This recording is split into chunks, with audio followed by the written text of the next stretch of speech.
કેરી મસ્ત બની ગઈ છે એમ જો કેરીનું આથણું બનીને તૈયાર છે। હેલો મિત્રો, કેમ છો બધા? મજામાં ને? તો મજામાં જ રહેવાનું છે। સ્વાગત છે તમારું બધાનું અમારા નવા બ્લોગમાં। તો આપણે જે કેરી કાપી હતી, કેરી આપણે બોળી દીધી હતી, તો આવી ગઈ છે। તો આપણે એ હવારની સૂકવી દીધી છે, તો એ ફૂંકાઈ પણ ગઈ છે। તો હવે આપણે એને હવે સડાવવાનો છે। તો આપણે પેલા તો મેથી પૌડી નાખશું।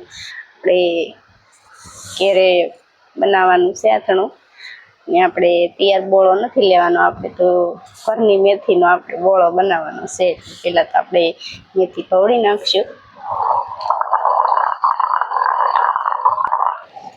આપણે આ ઘરની મેથીનો બોળો બનાવી તો બોળો બહુ મસ્ત થાય છે। તો આપણે મેથી હવે પૌડાઈ ગઈ છે, તો હવે આપણે અને લઈ લેવાનું છે।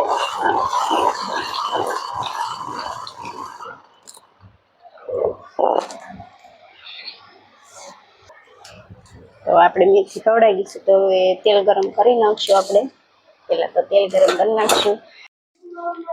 તો હવે આપણે બધી તૈયારી કરી નાખી છે, ને જો આપણે આ કેરી પણ સરસ મજાની સુકાઈ ગઈ છે, અને આપણે મેથી પણ પૌડી નાખી છે, ને આપણે બધા મસાલા પણ લઈ લીધા છે। તેલ પણ ગરમ થઈ ગયું છે, તો પેલા આપણે એમાં 2 ઘઉંના દાણા નાખીને જોઈ જઈશું। ઘઉંના દાણા ઉપર આવે ને એટલે તેલ સારું આવી ગયું। તો આપણે ઘઉંના દાણા પણ ઉપર આવી ગયા, તેલ ફૂલ આવી ગયું છે। તો હવે આપણે એને ઉતારી લઈશું। મસાલામાં આપણે બધું લઈ લીધું છે, તો આપણે બધા મસાલા તૈયાર છે, ને મીઠું, મરચું, ને વરિયાળી, વઘાણી અને કાશ્મીરી ચટણી એ થોડીક નાખવાની છે, એટલે આપણું આથણું સરસ મજાનો કલરમાં આવે। અને હળદર પણ લીધી છે। તો હવે આપણે તેલ આવી ગયું છે, તો તેલ ઉતારી લઈશું, પછી આપણે વઘાર કરશું।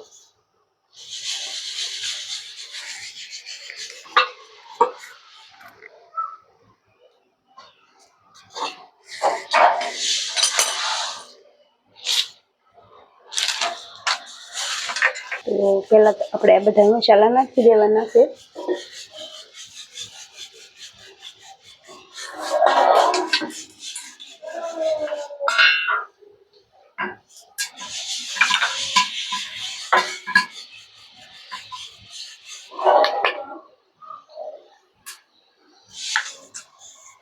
પછી આપણે વઘાણી નાખી દઈશું।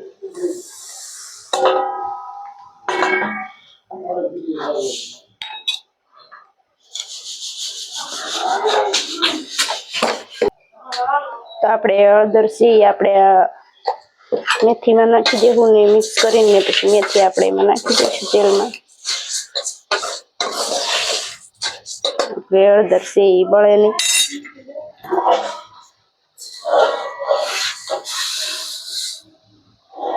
ઘડીક ઢાંકી દઈશું।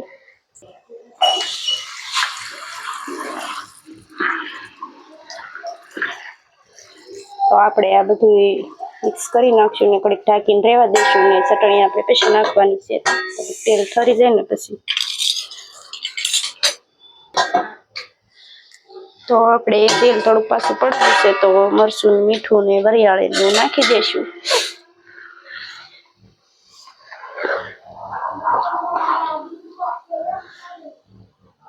તો આપણે આ મરચું નાખશું પહેલા તો થોડુંક, આપણે જે ખાઈ સીવી ને આપણે આ થોડુંક કાશ્મીરી લાલ મરચું છે, કલરમાં આવે સારું, તો આપણે થોડુંક એ નાખી દઈશું।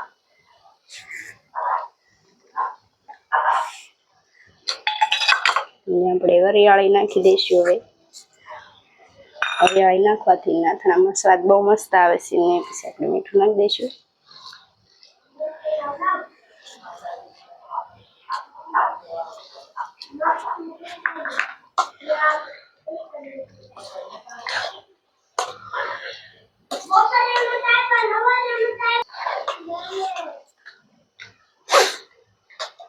તો આપણે બોળો વઘારી નાખ્યો છે, ને મસ્ત થઈ ગયો છે।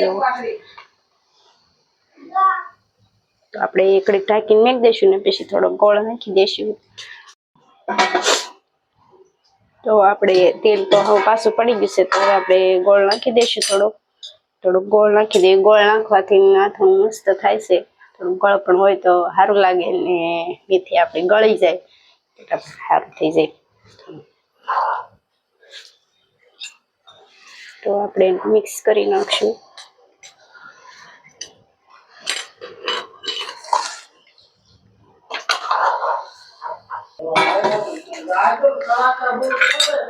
તો આપણે તેલ ઠરી ગયું છે અને હવે આપણે બહાર લઈને વ્યા જઈશું. રસોડામાં બહુ ગરમી થાય છે તો હવે આપણે ઘડીક બહાર લઈને વ્યા જઈશું.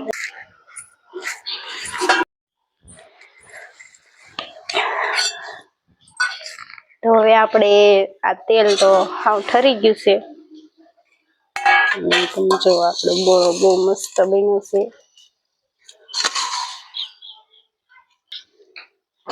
તો હવે આપણે આમાં કેરી નાખી દઈશું.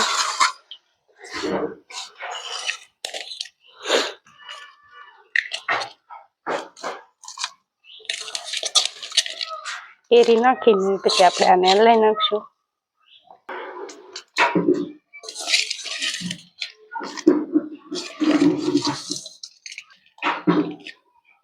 તો આપણે કેરી બધી નાખી દીધી છે તો હવે આપણે આને હલાવી નાખશું, મિક્સ કરી નાખશું.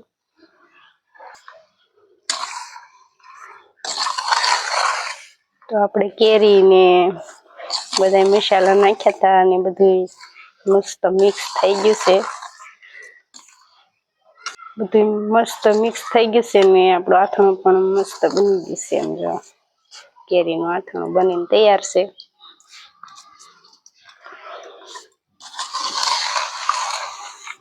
તો આપણું આથણું બની ગયું છે ને આથણું બનીને તૈયાર છે.